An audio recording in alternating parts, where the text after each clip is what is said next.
How are Oh, you this evening? well, so it's like almost 11 a.m. But Oh, sorry, this morning. so we talked a lot about this relationship, and it's kind of just finally came to an end. Oh yeah, I'm sorry to hear that. Well, you know, I mean, the thing is, if the insight that I get out of it and all the lessons and all that kind of stuff, that's the important stuff, Yeah, that is. right?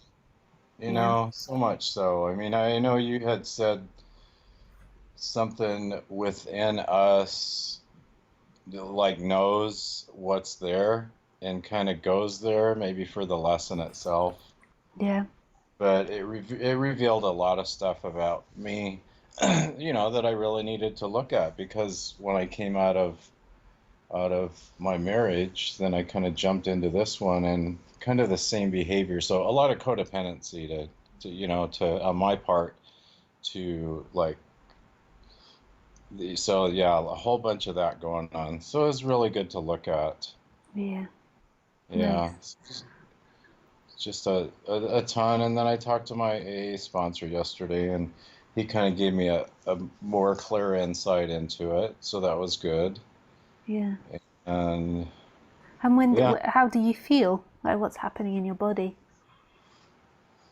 oh gosh. I mean, this was like a week ago today that it like blew, and it was brewing.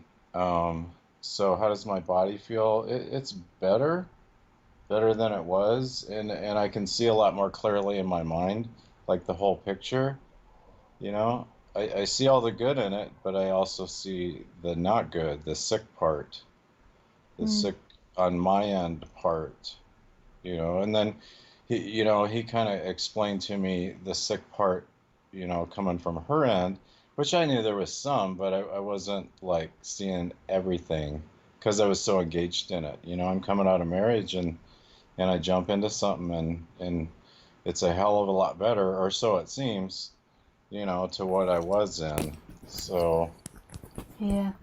yeah, yeah. But I was thinking, I'm just so grateful that I'm able to not only to be able to listen to you and to talk to you, but to be able to continue to learn and to process and to grow Yeah. and and become closer to what the end goal is. And in the end, even though it most really feels quite brutal and difficult and painful, like your freedom is always this moment, and that's what trips us up as we get into a relationship and we believe that the relationship is your freedom, and it's not even a conscious thing. It's deeply embedded into our DNA to like seek from that relationship, and it's never going to be healthy when that belief is there, because it's too much expectation and too much pressure that's put onto the relationship that they will provide you something and complete you, and completion is always happening now. And this creates wars between people because people feel so disappointed and let down and cheated on, and like all these painful feelings, because they believed that the other person was going to give them something that they never could. Like Right, she could never give you the love that you seek. It right. can only be found from this moment. But what happened in the beginning is that it was so pleasurable. She gave you so many things in the Huh. human world, so many feelings and so many pleasures, that when you Yeah, were with her in the beginning, the all seeking stopped. And then your mind is like, it's her, it's her, it's her, and yeah, becomes like an addiction. right. Yeah. I mean, the thing is, I know that rationally, but it's different. It's quite different. Yeah. Yeah, when you're Yeah. in it. Yeah, and then there's that pull and that neediness. Oh, Like, so big time.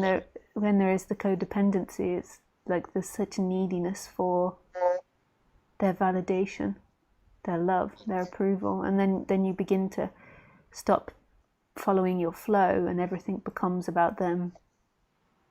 Yeah. So much neediness, so much, and we talked about that stuff. We talked a Mm. lot about that. Mm. you and I, and you know, it takes a while to to digest it and to actually see it, I guess, or Yeah, to be willing to see it for what it is and move forward through it, I yeah, guess. yeah, yeah, Oh, yeah, totally. yeah, yeah. Like everything And is a this, gift to help you open. yeah, yeah, yeah. And like I said, I've said this several times, but that's the coolest part about you is, you know, you do like touch on the human part of it. You also touch on the non-dual part, which on that topic, you know, I listened to a lot of Ramana's the recordings of his stuff, and it's so I think it's so hard for the mind to to take in like the self-inquiry, Mm. and it seems like it's a little bit more comfortable, actually a lot more comfortable, even though it's so foreign. Mm. It's just so foreign. Mm. Yeah, I can imagine. It seems so normal to me. Yeah. You know, it makes sense because the rest of the stuff is pain, and so why not do the work or whatever? But I guess, you know, and a lot of teachers explain it's been thousands of whatever, lifetimes, years, whatever.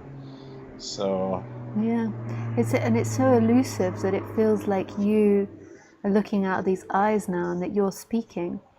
But but in this moment, who is this you?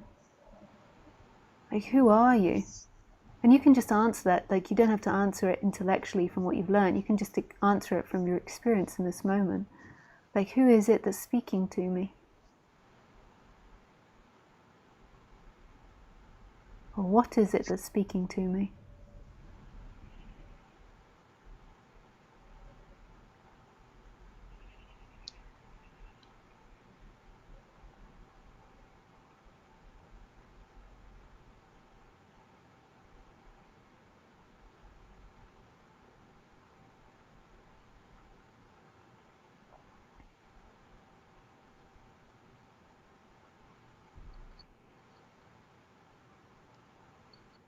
yeah, it's quite foreign. I mean, uh, I know I've had a lot of like glimpses throughout my life in periods of like a week or a couple of weeks or a couple months, you know, where it's just beautiful. And so right now, where do you feel like you are, like Dennis is? Are you behind the eyes? Are you in the chest? In the ears? In the toes? Like where does Dennis reside?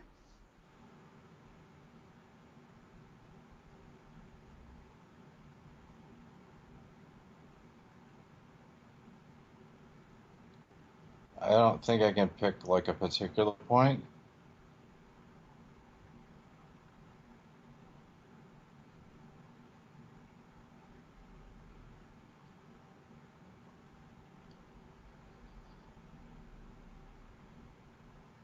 So if you can't pick a point, then that means that you're everywhere. By default, if you can't find yourself, then you are everywhere.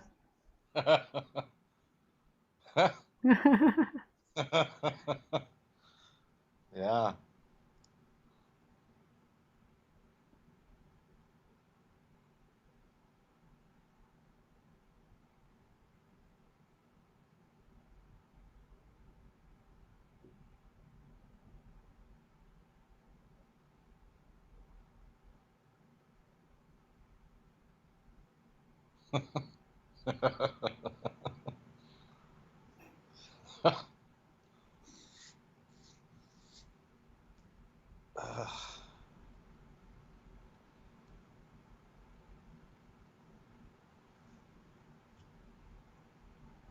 Oh, that, yeah. Yeah, there's no identifying point like in the body or whatever, really.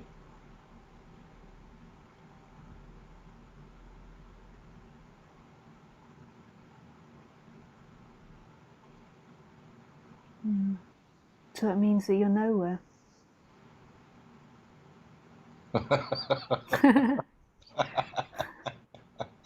Nowhere. Right? Somewhere. Nothing. Nothing. Yeah. Uh, Nice.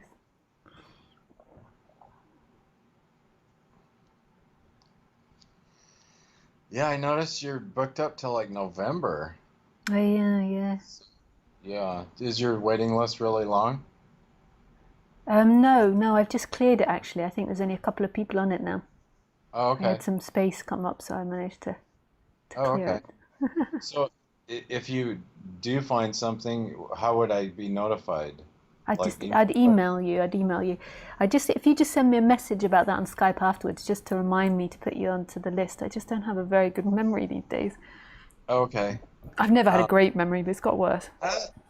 yeah. Well, mine's like incredibly sharp. Yeah, People are like, "Wow, you remember everything." I'm not photo whatever, but photo, um, yeah, photographic memory. Yeah, yeah, I'm not that. yeah, nice. Oh, but so the reason I was asking how would I know? Oh, because say you someone cancels, how much time does that leave between that open slot and when I get notified? I guess is what I'm asking. Oh Or yeah, it should I? doesn't work like that. When somebody cancels, it goes through me. So it Yeah. doesn't get cancelled onto the website. So it goes through me. So then I just let the person know. I let a person on the waiting list know. I don't open it up to other people on the website. So Oh, I just email you as soon as that session gets cancelled. I guess what I mean is, should I include my cell number? Oh Like, no, it's not that quick. No. oh, okay, gotcha. That's what I Yeah. kind of, Yeah, yeah. and they have to give me like 3 days notice as well.